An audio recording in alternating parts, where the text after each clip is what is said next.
Hello students, in this video we are going to learn deep cervical fascia or deep fascia of the neck region. Deep cervical fascia, also called as fascia coli. It lies under cover of platysma and invests the neck and fills up the interval between muscles, vessels and cervical viscera.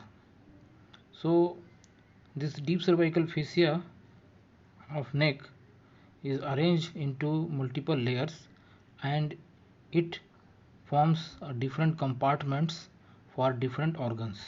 That's why this is important. Here the deep cervical fascia condense to form 6 structures: investing layer of deep cervical fascia, pretracheal layer, prevertebral layer, carotid sheath, buccopharyngeal fascia and pharyngobasilar fascia. We'll see one by one.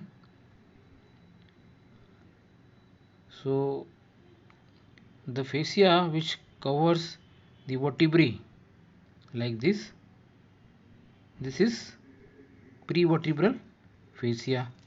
So this is prevertebral fascia.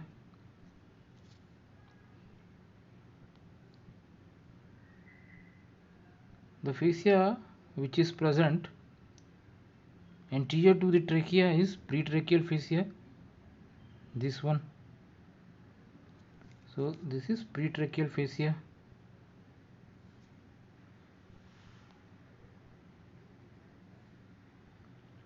The fascia which encircle or covers the carotid vessels, it is called as carotid sheath, like this.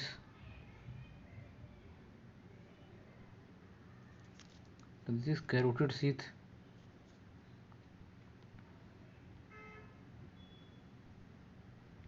So in this diagram showing the different layers of the deep cervical fascia, the blue one, this one is prevertebral fascia, this purple one is pretracheal fascia, and this red one is carotid sheath, and this transparent structure is investing layers of deep cervical fascia which encircle all of this fascia.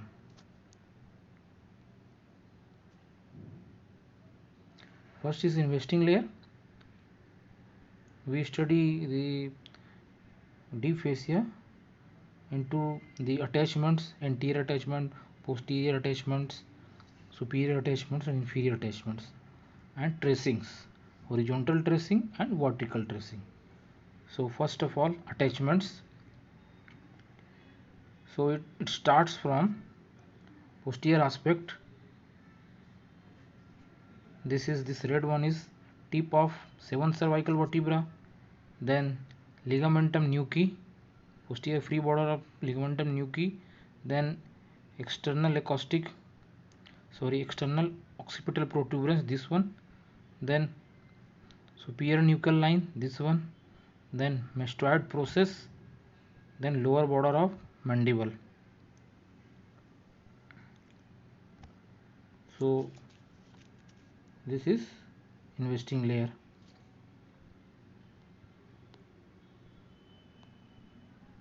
In between mastoid process and angle of mandible, it has two layers: superficial layer and deep layer. Superficial layer is attached to the lower border of zygomatic arch as shown in this figure. So in this figure, this is investing layer of deep cervical fascia. In between angle of mandible and mastoid process, it divides into superficial lamina, this one, and attached to this lower border of zygomatic arch, and posterior lamina is attached to the styloid process, this one, also attached to the external acoustic meatus.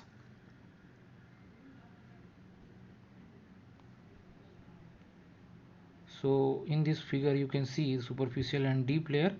This is deep layer and this is superficial layer, and in between these two parotid gland is present. Now inferior attachment, inferiorly it is attached to, this is the crest of spine of scapula, then medial border of acromion process, then superior border of clavicle. This is superior view, this is anterior view, this is superior border, then supraesternal notch or the upper border of sternum. So this is the inferior attachments.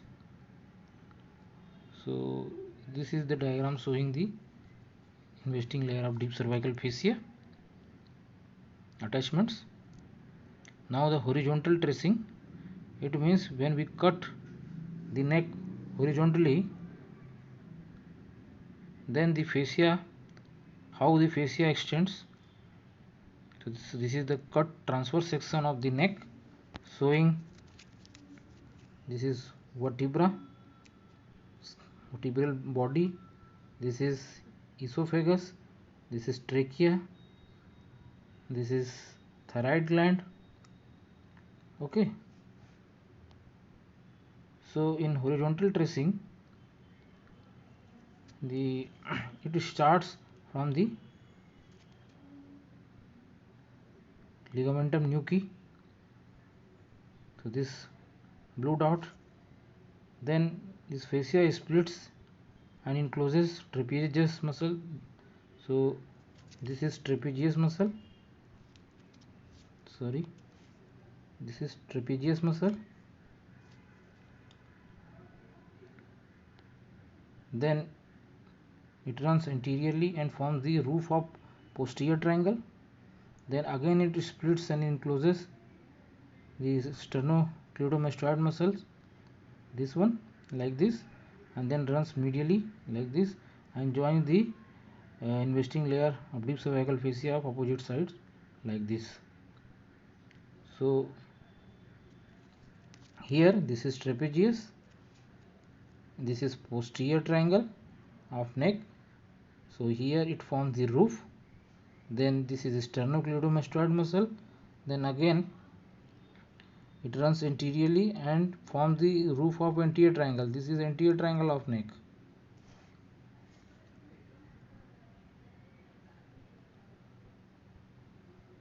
Now the vertical extent, so vertical extent starts from the lower border of mandible, this one, then it is attached to lower border of hyoid bone, and it runs downwards and attached to sternum. Just above the sternum it splits into two lamina, anterior lamina and posterior lamina, and encloses one space known as supraesternal space. So this is the attachment, this is mandible lower border, this is hyoid bone lower border, and this is sternum, and this space is supraesternal space or space of Bern.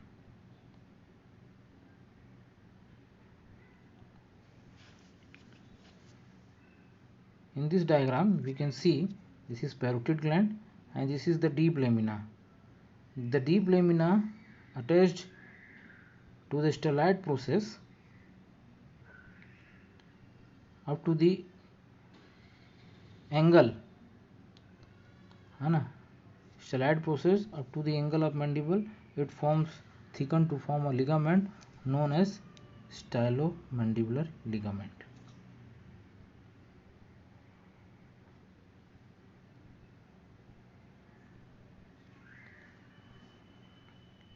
This is the transverse section of mandible or just lateral to the or lateral aspect of neck, showing this is mandible. So here also the investing layer splits into two lamina, superficial lamina and deep lamina. The superficial lamina is attached to the lower border of mandible and deep lamina is attached to the mylohyoid line, this one, and encloses one gland, and this is submandibular gland.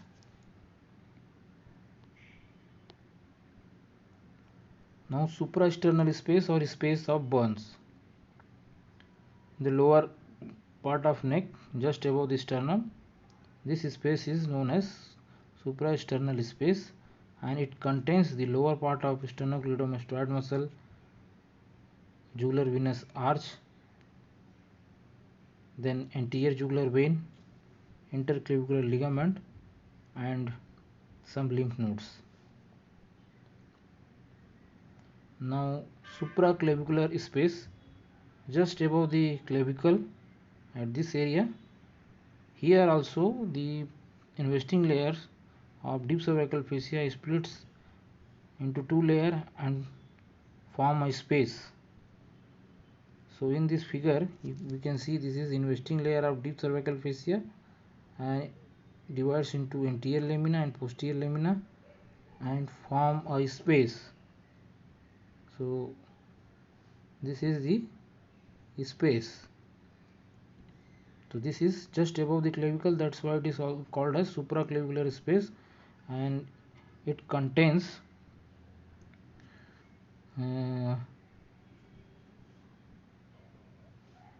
external jugular vein and supraclavicular nerve.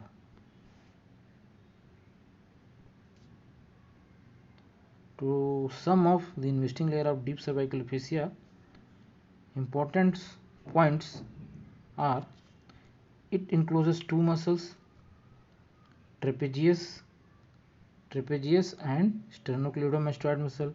It encloses two glands, submandibular and parotid gland. It encloses two space, supraesternal space and supraclavicular space. It forms roof of two triangle, anterior triangle and posterior triangle. So this is neck. So this triangle is anterior triangle, and the triangle behind the sternocleidomastoid is posterior triangle. So neck is divided into two triangles by sternocleidomastoid muscle.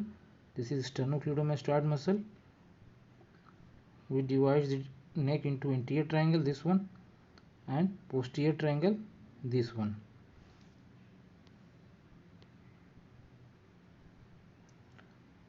Then it thickens twice to form parotidomesenteric fascia and stylomandibular ligament. So important, this is the important phenomena. Here the superficial lamina of parotid gland, superficial lamina of this investing layer over the parotid gland forms a tough structure known as parotidomesenteric fascia. This one, this blue one is parotidomesenteric fascia. This is the transverse section of parotid gland. This is parotid gland. And another important thing is stylomandibular ligament. So this is stylomandibular ligament connecting the styloid process up to the angle of mandible. Then it forms two facial slings for omohyoid and digastric muscle. So this is the sling for digastric muscle and this is the sling for omohyoid muscle.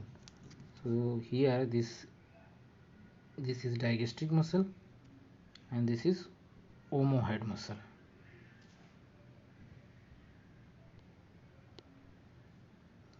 It gives origin to two facial processes, pretracheal and prevertebral fascias.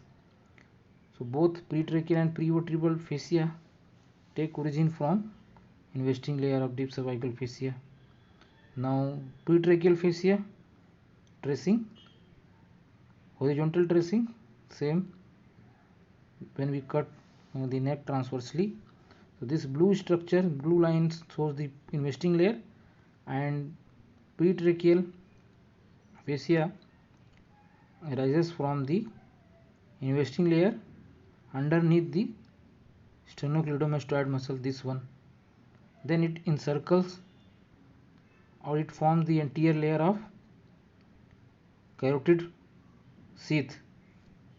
So this is carotid sheath, then it encloses thyroid gland, and then it joins the pretracheal fascia of opposite side like this.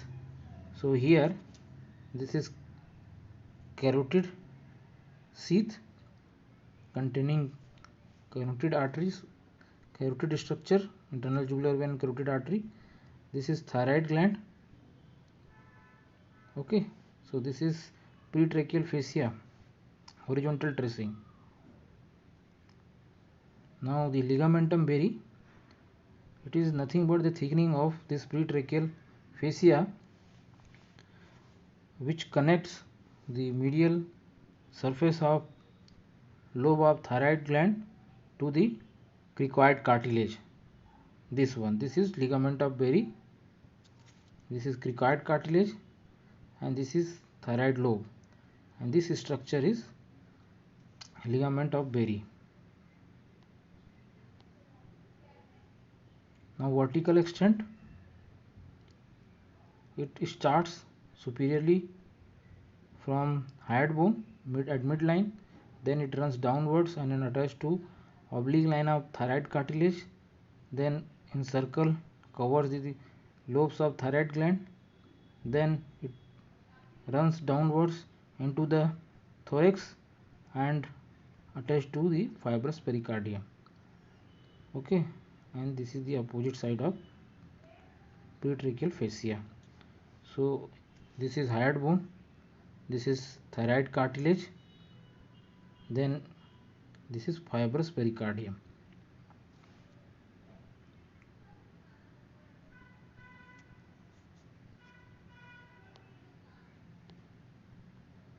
Now prevertebral fascia, encircle the vertebra, horizontal tracing. It starts from the investing layer of deep cervical fascia underneath the trapezius muscle. So this one, then it forms the floor of posterior triangle, then it forms the posterior wall of the carotid sheath, and then it runs medially and joins the prevertebral fascia of opposite side like this. So this is trapezius muscle, it starts here, then this is posterior triangle, so here it forms the floor, and then it forms the posterior wall of carotid sheath, then joins the prevertebral fascia of opposite side.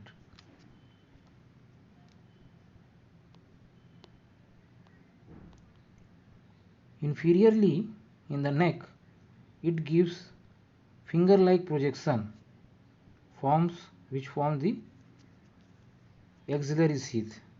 So this is finger-like projection of prevertebral fascia, and this structure is axillary sheath. Axillary sheath contains axillary artery, this one, and brachial plexus, roots of brachial plexus. Okay, and sometimes axillary vein.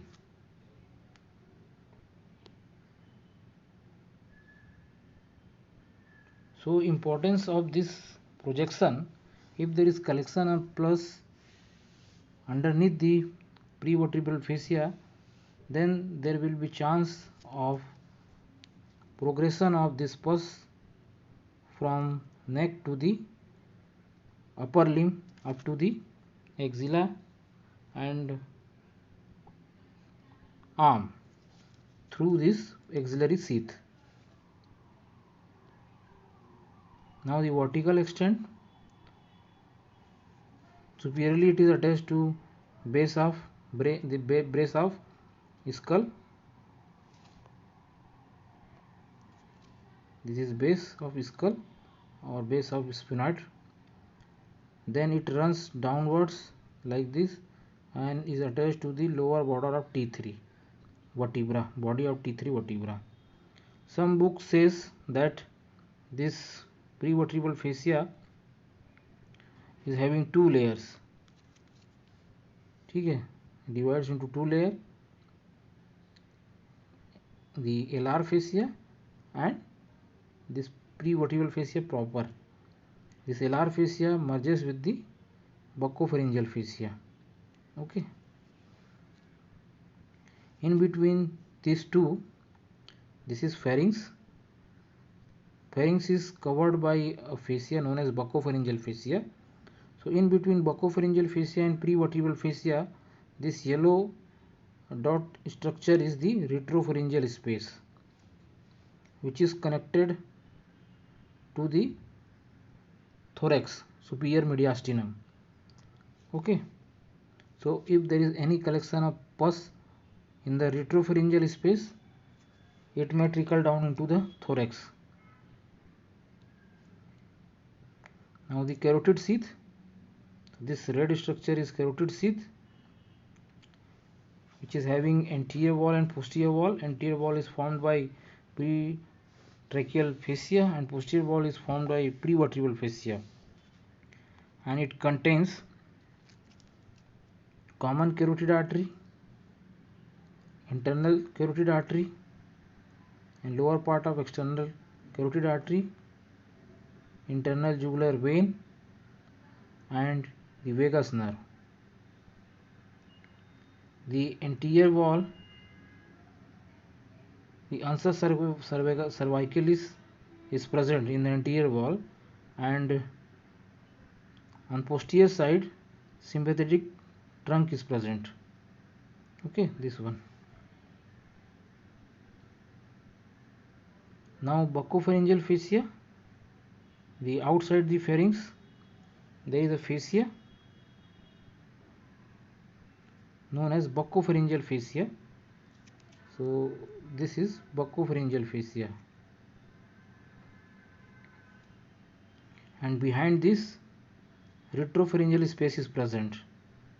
Means retropharyngeal space is present in between buccopharyngeal fascia and prevertebral fascia, and it is connected to superior mediastinum of thorax. So any infection or any collection of pus over here may trickle down into the thorax. Then another structure is the pharyngobasilar fascia. So before that, just see the structure of pharynx.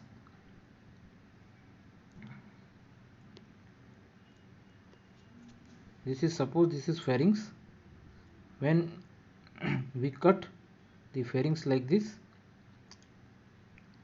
from inside to outside there are 4 layers, and this is mucosa,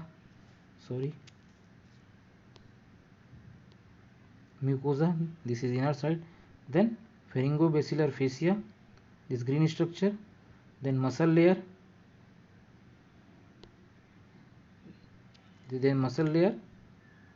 and then buccopharyngeal fascia. So these are the muscles of the pharynx. So in between mucous membrane and muscle layer, pharyngobasilar fascia is present, and outside the muscle layer buccopharyngeal fascia is present. Now the applied aspect of deep cervical fascia. Collection of pus beneath the paratidomesenteric fascia causes severe pain because of its tough structure, which is inelastic. So in this photograph we can see this redness and swelling. Here there is a collection of pus underneath paratidomesenteric fascia, and the treatment is cutting of this paratidomesenteric fascia and drain the pus like this. Like this.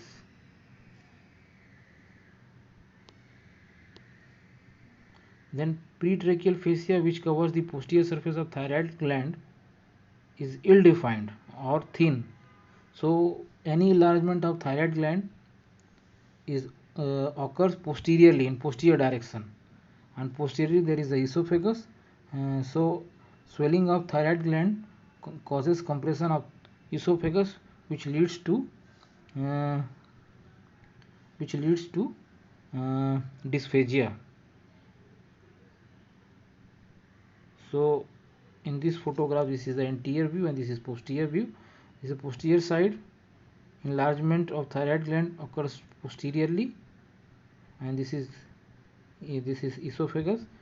It compresses esophagus and causes difficulty in deglutition, or known as dysphagia.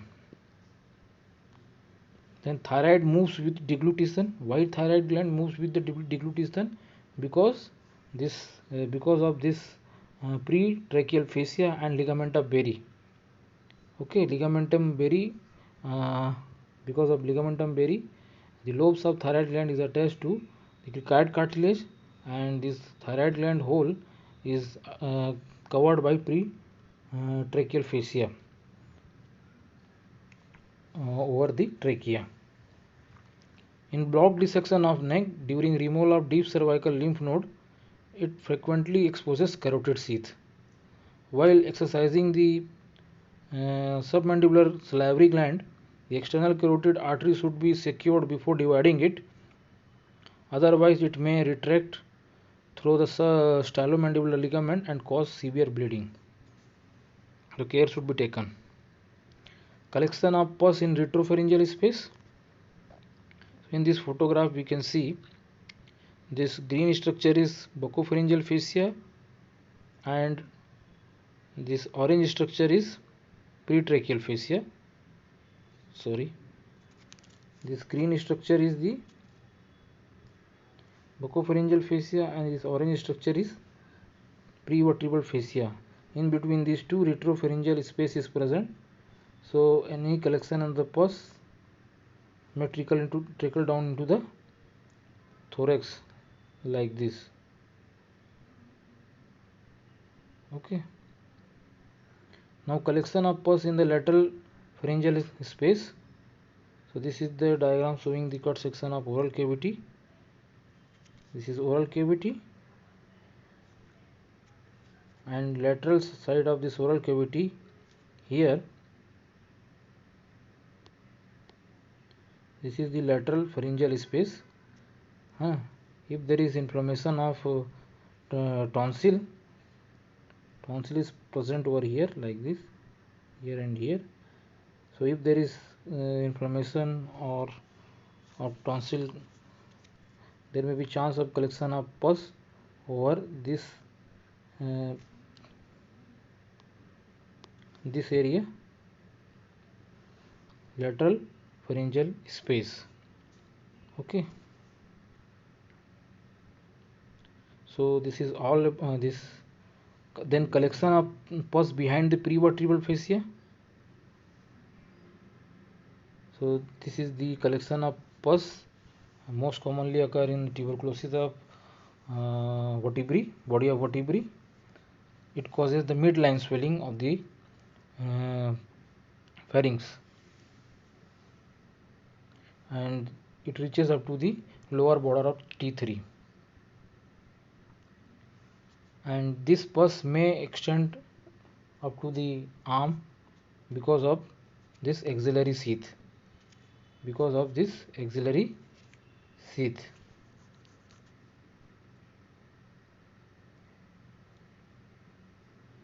So this is all about deep cervical fascia. Thank you.